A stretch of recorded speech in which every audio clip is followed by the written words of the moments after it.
Hi, I'm Carl. And I'm Afi. I'm Jess. And I'm August. Welcome to our final episode of The Periphery. No guests today, not even that much of a topic, but more of a discussion, just with us four, over what the season meant for us, what it taught us about diversity and about widening the conversation, and what it taught us about the Periphery itself. So thank you for coming for our final episode of Season 1. We will be back. And so guys, what do you guys think about this season? I'm proud of what we've done. Yeah, I'm incredibly proud of us too.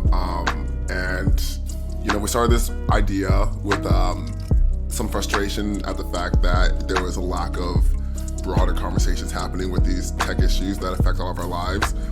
And, I think it's probably good for us to nail down yet again, what do we mean by diversifying and simplifying tech? A lot of people, as we've from before we came out to throughout the season, have been, really questioning us, and I think properly, as they should, about what diversity means to us. How do we envision these conversations will actually alter our relationships with tech? So I just want to throw it out to you all, from where we started to where we are now. What does that mean to you? Well, before we get into diversifying tech, which I think will be a longer discussion, I also think simplifying tech was an important aspect of our mission. And I think that one of the most rewarding things that I've experienced doing this podcast is having either classmates of ours or family members or other people reaching out to us and saying, oh, listening to your episode was actually the first time I've understood this complex topic.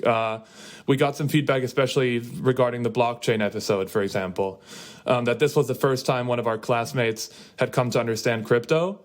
And I think that was just extremely rewarding, because I think that is one of the main aspects of our mission, to translate these topics into a language that people can understand, and so that people can then actually have their input. And I also think it's a prerequisite to having a more diverse conversation, to make sure that we're all on the same page with the basic information and the basic issues. Yeah, I totally agree. And I think, somewhat pivoting to that diversity topic, the fact that we all sort of had some of our own opinions too is important. I think one thing I didn't want to do is sort of espouse some sort of theory about what's good in tech or what's bad in tech. I think we tried to leave that up to listeners, and I think that that's something we want to continue to do moving forward. We all have different opinions, and that's really at the core of it what we wanted to do when we decided we wanted to have a diverse podcast, right?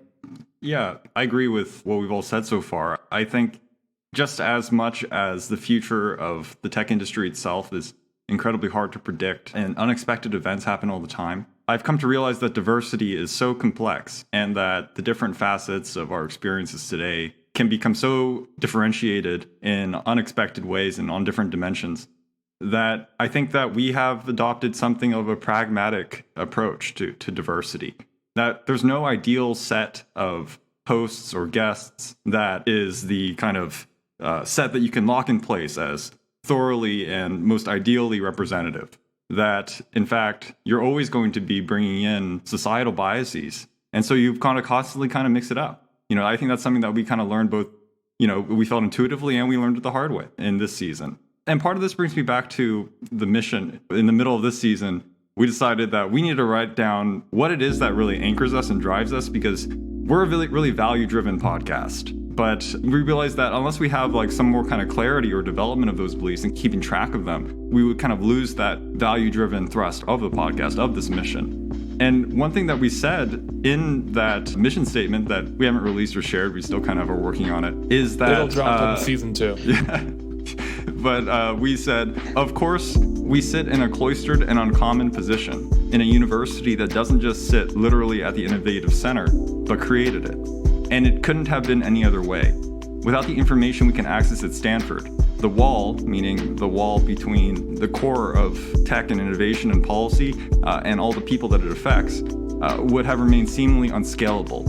And then we said, the question for us and for you, for the Periphery, is what to do with this information power. Rather than silently integrating with the ranks of the tech elite, we want to disrupt the innovative process. And then we stated 4 values, which were democracy, diversity, clarity, and empowerment.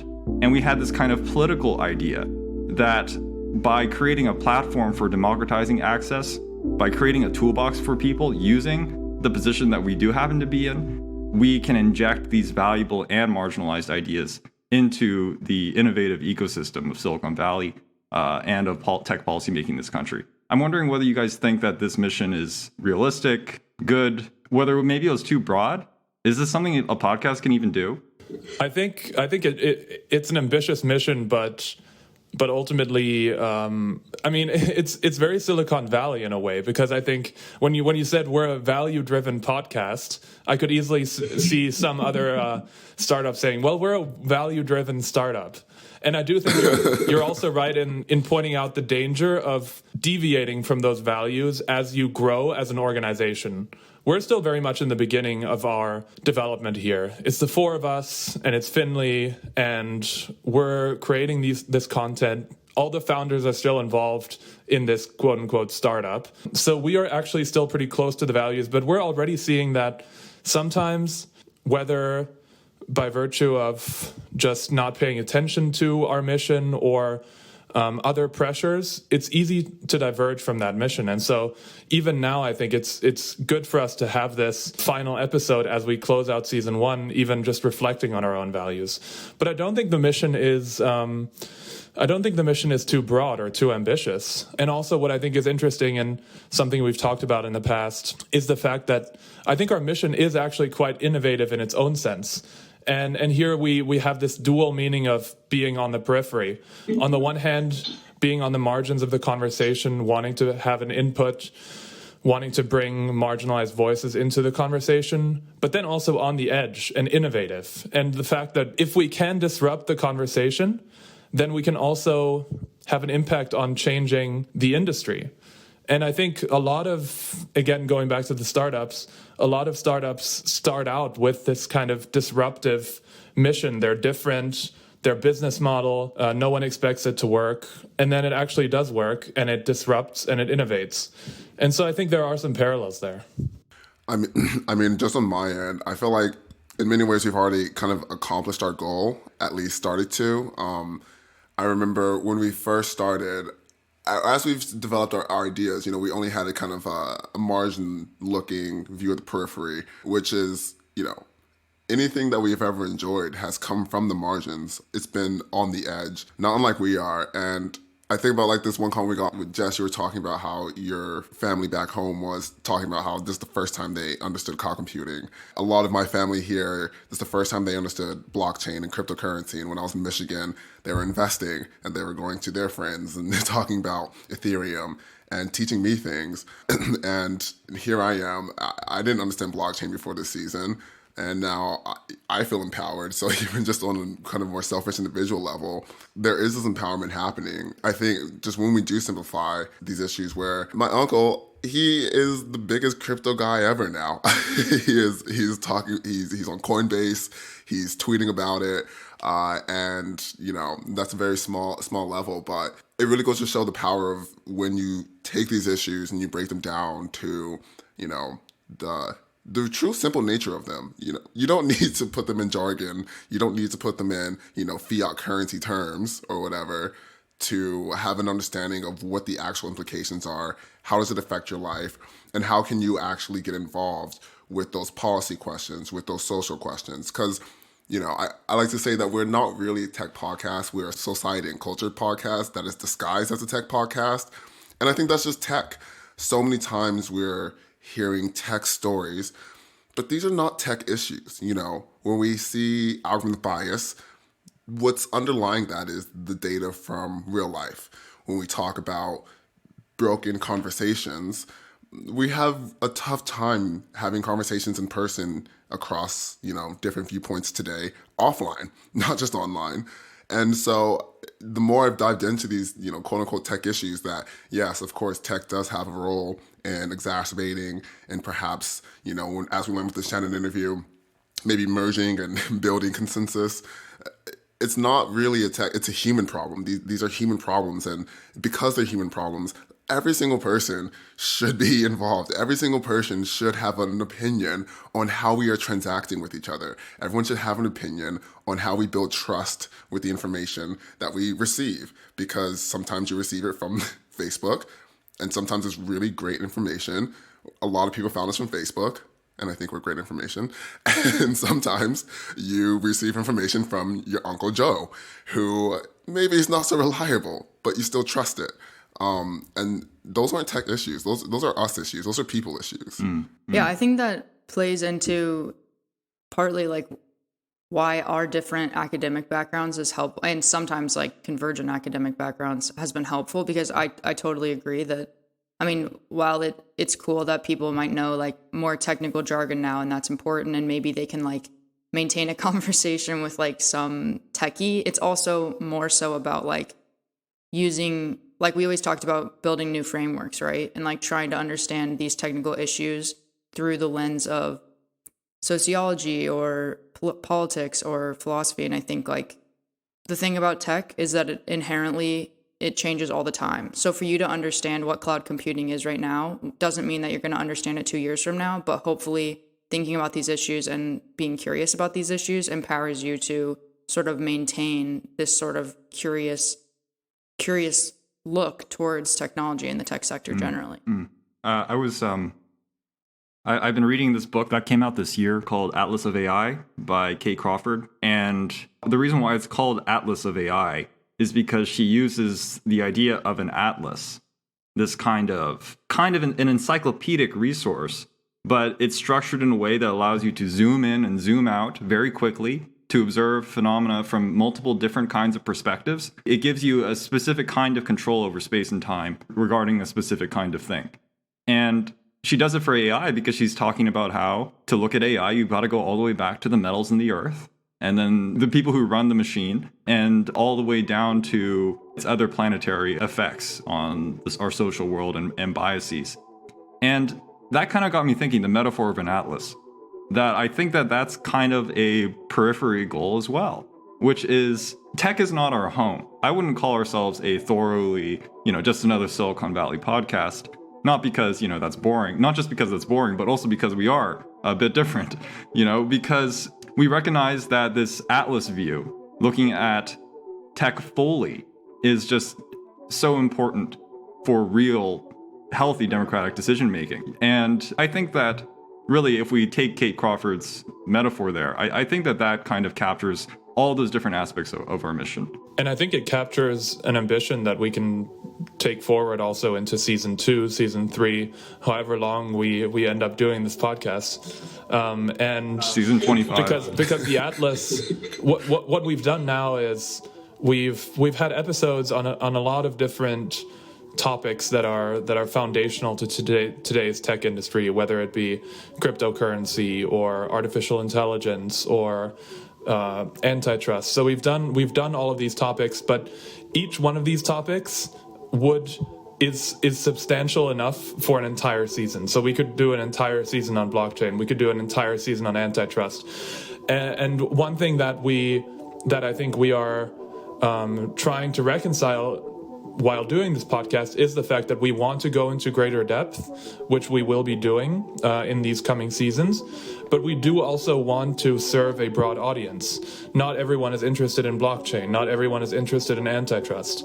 But one thing that you can expect coming next season is for us to do more of these multi-part series and to really go in depth on certain topics. We have not finalized those topics yet, but again, in this Atlas-like manner, we really do want to provide the depth for people to understand specific issues in all their dimensions, but then also still to cover multiple issues so that we also have the lay of the land of the industry.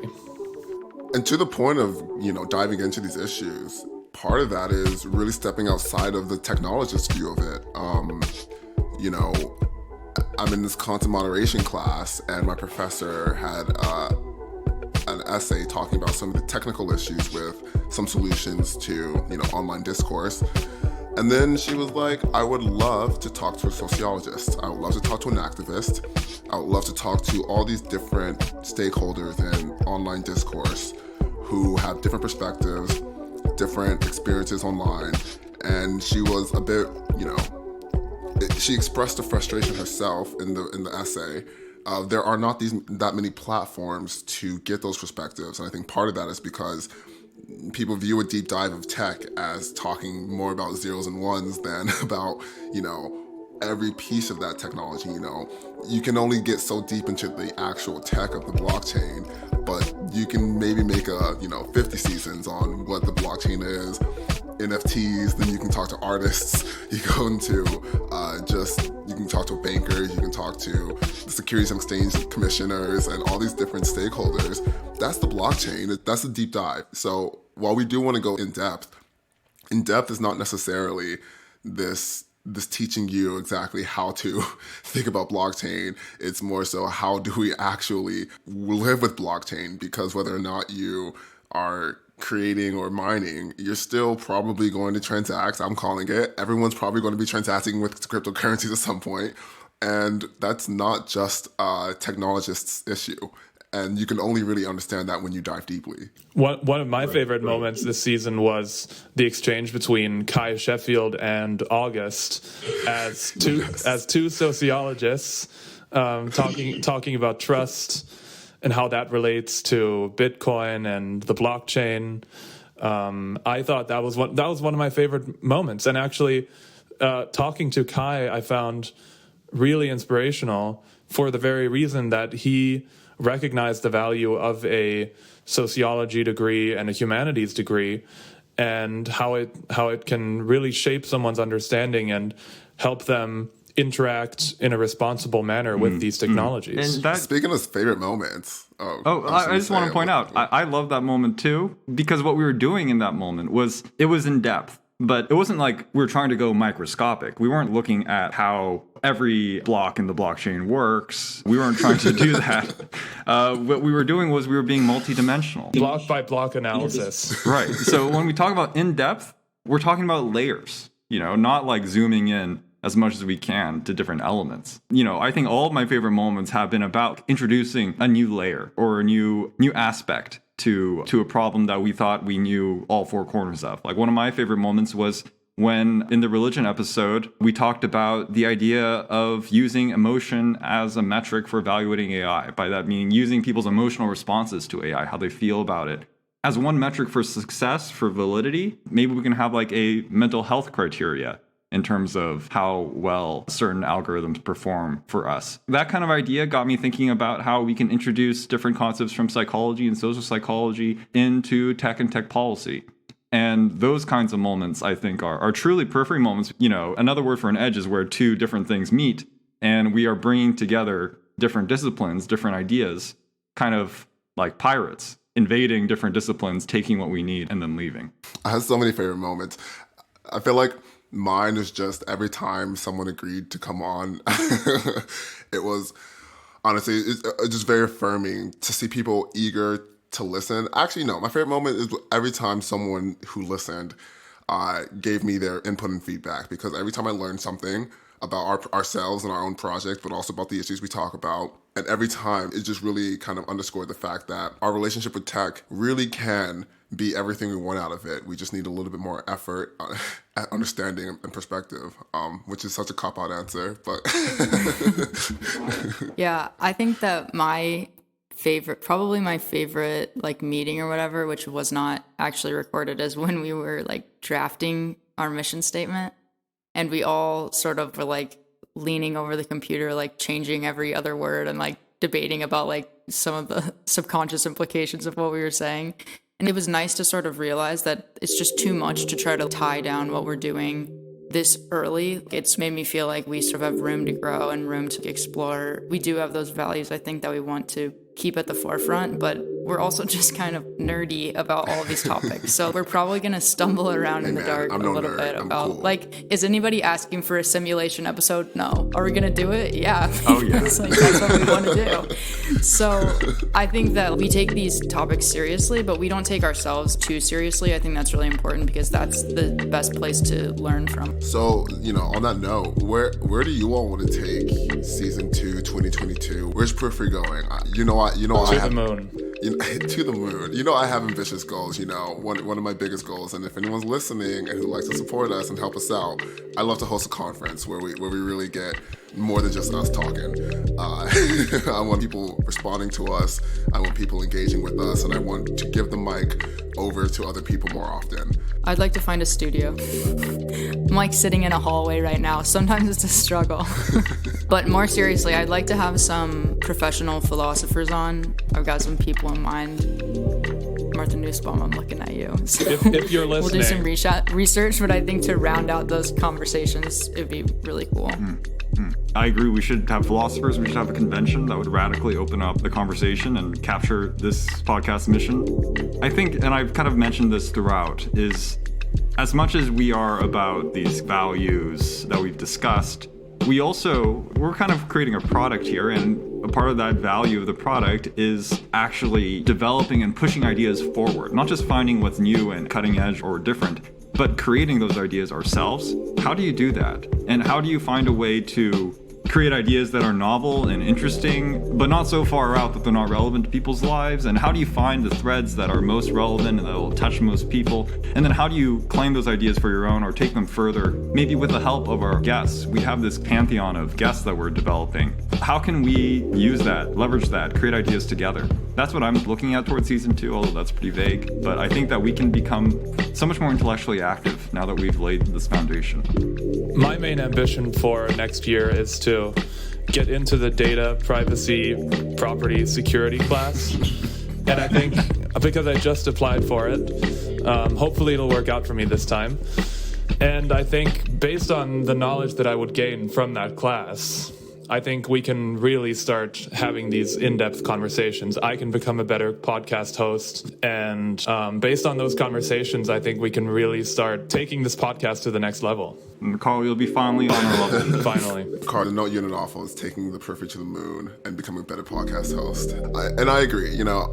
I too want to become a better podcast host. The only way we can really do that is with feedback. So while we're gone, we would really, really love your engagement, your thoughts, suggestions as to whom we should speak to, and all that jazz. Complaints, critiques, insults, we'll take any kind of feedback. Oh, speaking of insults, remember when the university tweeted out that we were making a podcast? The first piece of feedback we got was an insult. So we can handle it all. Criticisms, praise, critique, insults, give it to us. Yeah, we were raised online. We have tough skin. Not really, though. I don't even have social media because my skin is so thin. And can I just say one more thing? I'm really proud of you guys. I feel so lucky to have gone on this little journey with you all, even though we're still kind of just getting started. I'm thinking about the time where I went to you in fall and we should make a podcast, a music podcast, and we shelved it. Mm-hmm. We put it on the shelf, and then we took the podcast off the shelf. We left the music there, and I'm so proud of you guys and us. For the very least, we made a season, and it's been everything I expected, and then times 50, because who would have thought that we'd have all these incredible guests and these awesome conversations? I definitely did not. I thought we'd be talking about privacy, just the 4 of us, for 10 episodes. So, yeah, proud of you guys. Yeah, it's been a hell of a season, and we've grown so much. And that music podcast is still on the shelf. And we've grown with our audience. So we thank you all for joining us this season.